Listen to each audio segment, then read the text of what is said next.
नमस्कार दोस्तों, क्या हाल चाल सबकी। आशा करता हूँ आप सब स्वस्थ होंगे, मस्त होंगे, बढ़िया होंगे। तो दोस्तों, आज तारीख है 18 जनवरी, दिन है शनिवार, माह की कृष्ण पक्ष की पंचमी तिथि है। दोस्तों, फटाफट देश और दुनिया की तमाम बड़ी खबरों पर नजर डालते हैं। उससे पहले जानते हैं कि आज के दिन क्या हुआ था। दोस्तों, आज के दिन पोलियो दिवस मनाया जाता है। दोस्तों, उससे पहले पहले आपसे एक रिक्वेस्ट है कि अभी तक आप लोगों ने चैनल को नहीं सब्सक्राइब किया तो चैनल को जरूर सब्सक्राइब करके बेल आइकन को दबा लें, ताकि आने वाली न्यूज वीडियो आप तक सबसे पहले पहुंचे। दोस्तों, फटाफट देश और दुनिया की तमाम बड़ी खबरों पर नजर डालते हैं। छत्तीसगढ़ में साल 2025 की सबसे बड़ी मुठभेड़ देखने को मिली है। जवानों ने करीब 24 घंटे का समय जंगल में व्यतीत किया और नक्सलियों को ढेर करके रखा। इस मुठभेड़ में जवानों ने 12 नक्सलियों को ढेर किया है। आपको बता दें कि 12 हार्डकोर नक्सलियों को मारा जाना नक्सल बटालियन के लिए एक बड़ा झटका माना जा रहा है। मुठभेड़ समाप्त होने के बाद भी जवानों ने ही जंगल में ही रात बिताई। जम्मू कश्मीर में एसीबी से 3 एसएसपी रैंक के अधिकारियों का अचानक तबादला भ्रष्टाचार के खिलाफ सरकार की प्रतिबद्धता पर सवाल उठा रहा है।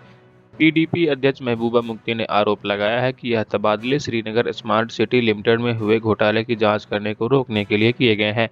इस घोटाले में कई बड़े लोगों के शामिल होने का भी दावा किया जा रहा है। इंडिया ओपन बैडमिंटन में शुक्रवार का दिन भारत के लिए अच्छा नहीं गया। महिला सिंगल्स में पीवी सिंधु को पेरिस 2024 ओलंपिक की कांस्य पदक विजेता ग्रेगोरिया मारिस्का तुंजुंग ने हराया। वहीं मेंस एकल में किरण जॉर्ज को चीन के वेंग होंग यांग ने सीधा गेम में हराया। चिराग सात्विक ने दक्षिण कोरिया के जिन योंग कांग मिन ह्यूक के खिलाफ जीत दर्ज कर सेमीफाइनल में जगह बना ली है। दिल्ली विधानसभा चुनाव में भाजपा ने अपने संकल्प पत्र में महिला समृद्धि योजना के अंतर्गत महिलाओं को प्रतिमाह 2500 रुपये, गरीब महिलाओं को 500 रुपये में रसोई गैस सिलेंडर व होली दीपावली पर दो निःशुल्क सिलेंडर देने का दावा किया गया है। गर्भवती महिलाओं को 21,000 रुपये की आर्थिक सहायता के साथ 6 पोषण किट दिए जाएंगे। भाजपा 3 चरण में अपने संकल्प पत्र को जारी करेगी। दोस्तों, उत्तर प्रदेश पुलिस ने साइबर अपराध पर नियंत्रण पाने के लिए अपनी आधिकारिक साइबर वेबसाइट cyberpolice.up.police.gov.in लॉन्च कर दी है। इस वेबसाइट पर साइबर अपराध से जुड़ी सभी जानकारियां आसानी से उपलब्ध हो जाएंगी। आपको बता दें कि कोई भी पीड़ित व्यक्ति अपनी शिकायत इस पर दर्ज करा सकते हैं और वर्तमान स्थिति का भी पता लगा सकते हैं। वेबसाइट पर साइबर क्राइम के प्रति जागरूकता बढ़ाने वाली सामग्री उपलब्ध है। लखनऊ में लखनऊ में मोबाइल टावर के नाम पर करोड़ों की ठगी करने वाले 5 जालसाजों को एसटीएफ ने गोमती नगर विस्तार इलाके से गिरफ्तार कर लिया है। आरोपी के खिलाफ अमरोहा और रायबरेली में 2 मामले दर्ज किए गए थे। आपको बता दें कि साथ ही आरोपितों ने कई और ठगियों की घटनाओं को अंजाम देने की बात कबूली है। आरोपियों के पास से आवेदन पत्र, जाली एनओसी व अन्य सामान भी बरामद किए गए हैं। बीते दिनों में विदेश मंत्रालय ने कहा कि भारत बांग्लादेश सीमा पर बाड़ लगाने को प्रतिबद्ध है। यह प्रोटोकॉल और समझौते का हिस्सा है। इस बाड़ बंदी का उद्देश्य सीमा को अपराध मुक्त बनाना है। हाल ही में बांग्लादेश ने भारतीय उच्चायुक्त को तलब किया था। इस दौरान बांग्लादेश के विदेश मंत्रालय ने भारत द्वारा जारी कर रही बाड़बंदी पर आपत्ति जताई थी।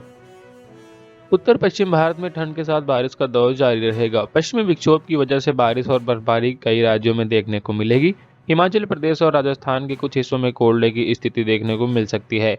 आपको बता दें कि पंजाब और हरियाणा में घने कोहरे का दौर भी जारी रहेगा। हिमाचल प्रदेश में 20 जनवरी तक घना कोहरा छाए रहने के अनुमान जताए गए हैं। उत्तर भारत में बारिश और कोहरे का प्रकोप जारी है। अभी घने कोहरे का असर हवाई सफर पर भी पड़ने लगा है। दिल्ली में घने कोहरे के कारण 100 से अधिक विमान फ्लाइट्स प्रभावित हुई हैं। इसी बीच यात्रियों को अपने फ्लाइट के बारे में लगातार अपडेट देने की सलाह भी दी गई है। दिल्ली से मुंबई जाने वाली 22 फ्लाइट्स भी देरी से उड़ी।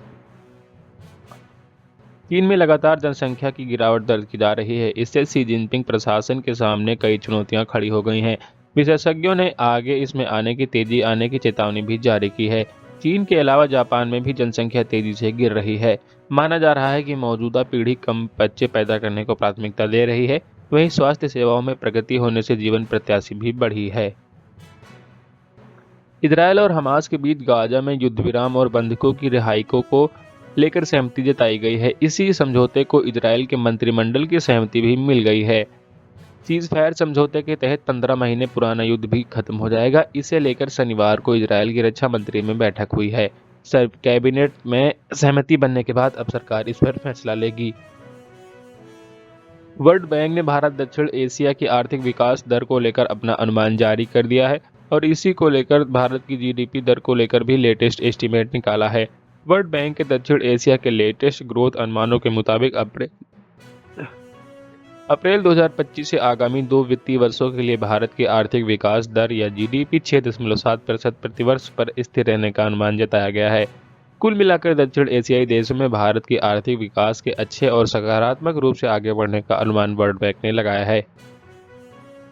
दोस्तों, मौसम विभाग का अनुमान है कि आने वाले 2 दिनों में अधिकतम तापमान में कोई खास बदलाव नहीं देखा जाएगा। मौसम विभाग के पूर्वानुमान के मुताबिक गुरुवार को यूपी की राजधानी लखनऊ के साथ रायबरेली, बाराबंकी, सीतापुर, मथुरा में हल्की बारिश की संभावना जताई जा रही है। कनाडा के नेपियन से भारतीय मूल के सांसद चंद्र आर्य आधिकारिक रूप से प्रधानमंत्री पद की दौड़ में शामिल हो गए हैं। उन्होंने न सिर्फ नामांकन दाखिल किया है, बल्कि सदन को कन्नड़ में भी संबोधित किया। आपको बता दें कि कर्नाटक के तुमकुर जिले के मूल निवासी आर्य ने कनाडा जाने से पहले धारवाड़ से एमबीए किया था।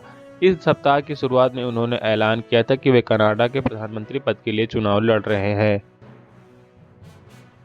सुप्रीम कोर्ट परिसर में यौन उत्पीड़न के खिलाफ महिलाओं की शिकायत सुनने के लिए चीफ जस्टिस संजीव खन्ना ने नई आंतरिक शिकायत कमेटी के गठन किया है। सुप्रीम कोर्ट की जज जस्टिस बी नागरन्ना को इसका अध्यक्ष बनाया गया है। आपको बता दें कि सुप्रीम कोर्ट के जस्टिस एन कोटेश्वर इसके सदस्य हैं। वरिष्ठ वकील और भारतीय जनता पार्टी यानी कि बीजेपी की सांसद बांसुरी सुराज को भी इस कमेटी में चीफ जस्टिस की तरफ से नामित सदस्य के रूप में जगह दी गई है।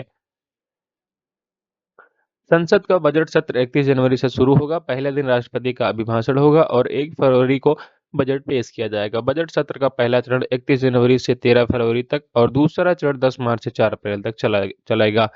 इस दौरान वित्त मंत्री निर्मला सीतारमण देश का 8वां बजट पेश करेंगी। हर बार की तरह इस बार भी 1 फरवरी को वित्त मंत्री आम बजट पेश किया जाएगा। इस दौरान संसद के दोनों सदनों की संयुक्त बैठक के बाद आर्थिक सर्वेक्षण पेश किया जाएगा। प्रवर्तन निदेशालय यानी कि ईडी ने कर्नाटक के मुख्यमंत्री सिद्धारमैया और अन्य के खिलाफ चले रहे मनी लॉन्ड्रिंग मामले में 142 अचल संपत्तियां जब्त की हैं। इन संपत्तियों की बाजार में कीमत लगभग 300 करोड़ के आसपास बताई जा रही है। ये सभी प्रॉपर्टी रियल एस्टेट कारोबारियों और एजेंटों के नाम पर रजिस्टर्ड थी। ईडी ने अपनी जांच लोकायुक्त पुलिस मैसूर की ओर से दर्ज एफआईआर पर शुरू की थी। रूस यूक्रेन जंग में केरल के त्रिशूर के नागरिक बिनिल बाबू की मौत को लेकर विदेश मंत्रालय ने बयान जारी किया है कि उनकी मौत बेहद दुर्भाग्यपूर्ण है। मंत्रालय ने उनके परिवार के लिए अपनी संवेदनाएं व्यक्त की हैं और आश्वासन दिया है कि भारतीय दूतावास रूसी अधिकारियों के संपर्क में है, जिससे मारे गए भारतीयों को पार्थिव शरीर को जल्द से जल्द भारत ले आया जा सके। विदेश मंत्रालय ने कहा है कि रूस यूक्रेन युद्ध में 12 भारतीय नागरिक मारे गए हैं तो वहीं 16 भारतीय लापता हैं। उत्तर भारत के कई हिस्सों में तापमान में गिरावट दर्ज की गई और हिमाचल प्रदेश में कुछ हिस्सों में शीतलहर की स्थिति बनी रही तथा अधिकतर राज्यों में सुबह घना कोहरा छाया रहा। भारतीय मौसम विज्ञान विभाग यानी कि आईएमडी के अनुसार हिमाचल प्रदेश के ऊंचे वाले इलाकों में हल्के से मध्यम हिमपात हुआ तथा कुछ हिस्सों में हल्की बारिश भी हुई। हिमाचल प्रदेश के कई हिस्सों में पारा 1 से 5 डिग्री सेल्सियस के बीच दर्ज किया गया। आरजीकर बलात्कार और हत्या के मामले में कोलकाता के सियालदह की सेशन कोर्ट फैसला सुनाने वाली है। सेशन कोर्ट मामले में फैसला शनिवार 18 जनवरी 2025 यानी कि आज को सुनाएगी। मामले में आरजीकर मेडिकल कॉलेज और अस्पताल में अपनी नाइट शिफ्ट पूरी करने के बाद एक प्रशिक्षु डॉक्टर के साथ दुष्कर्म किया गया था और उसके बाद उसकी हत्या कर दी गई थी। पश्चिमी विक्षोभ की वजह से उत्तर भारत में मौसम बिगड़ रहा है। 18 और 22 जनवरी को 2 नए पश्चिमी विक्षोभ सक्रिय होंगे। इस वजह से उत्तर पश्चिम और उत्तर भारत में मौसम करवट लेगा। पहाड़ी राज्यों में बारिश के साथ साथ बर्फबारी की भी संभावना जताई गई है। भारतीय मौसम विज्ञान विभाग के मुताबिक 18 और 19 जनवरी को पश्चिमी उत्तर प्रदेश, पंजाब, हरियाणा, चंडीगढ़, पश्चिमी और पूर्वी राजस्थान के अलग अलग हिस्सों में घने से बहुत घना कोहरा छाए रहने की संभावना जताई गई है। एक पश्चिमी विक्षोभ पाकिस्तान के ऊपर भी बना हुआ है। बने रहिए डेली न्यूज अनुराग के साथ, क्योंकि यहाँ पर खबरों का सिलसिला लगातार जारी है। ऐसी और न्यूज वीडियो देखने के लिए हमारे चैनल को सब्सक्राइब करें। मिलते हैं नेक्स्ट न्यूज वीडियो में, तब तक के लिए बाय बाय। जय हिंद, जय भारत।